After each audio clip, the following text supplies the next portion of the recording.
তো হ্যালো বন্ধুরা, আজকে আমরা আবার দেখব অঙ্কের একটা মজাদার শর্টকাট ট্রিক্স। তো দেখো, একটা অঙ্ক দেওয়া আছে। কি দেওয়া আছে?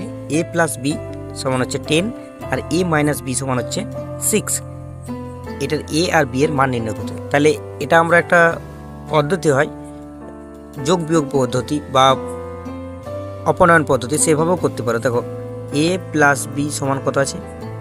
10। আর কি আছে? a মাইনাস বি সমান কত আছে? 6। তাহলে তুমি এটাকে জাস্ট যোগ করে দাও।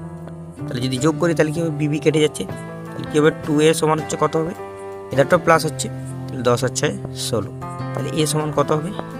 16/2। কাটাকাটি করছি 8। তাহলে a সমান কত আসছে? 8। এবারে 8 একটা পুট করে দাও এখানে। তাহলে এটাতে যদি আমি 8 পুট করে দিই, এর মান যদি 8 হয়, তাহলে বি এর মান কত আসছে? দেখো, তাহলে 8 প্লাস হচ্ছে বি সমান হচ্ছে 10। তাহলে বি এর মান কত হবে?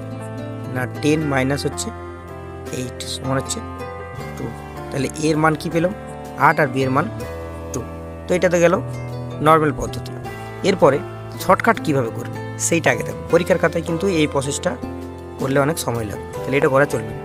পরীক্ষার খাতায় কি করবে? দেখো, যখনই এরকম a প্লাস বি আর a মাইনাস বি দেওয়া থাকবে, তখন আমরা কি করব? জাস্ট বড়টা নির্ণয় করার জন্য, মানে a কে নির্ণয় করার জন্য আমরা এই দুটোকে যোগ করে 2 দিয়ে ভাগ করব। ঠিক আছে? a কে নির্ণয় করার জন্য কি করব? না, দুটোকে যোগ করব, 10 হচ্ছে 16 আর 2 দিয়ে ভাগ করব 8। আর b কে নির্ণয় করার জন্য কি করব?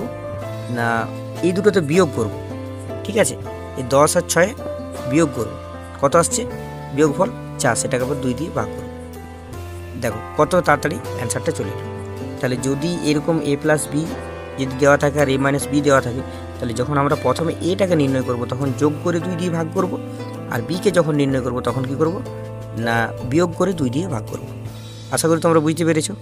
যদি বুঝতে পেরেছো তাহলে চ্যানেলটিকে অবশ্যই সাবস্ক্রাইব করে রাখো এরকম মজাদার ট্রিক্স পাওয়ার জন্য। আর লাইক, কমেন্ট আর শেয়ারটা করতে ভুলো না। Thank you.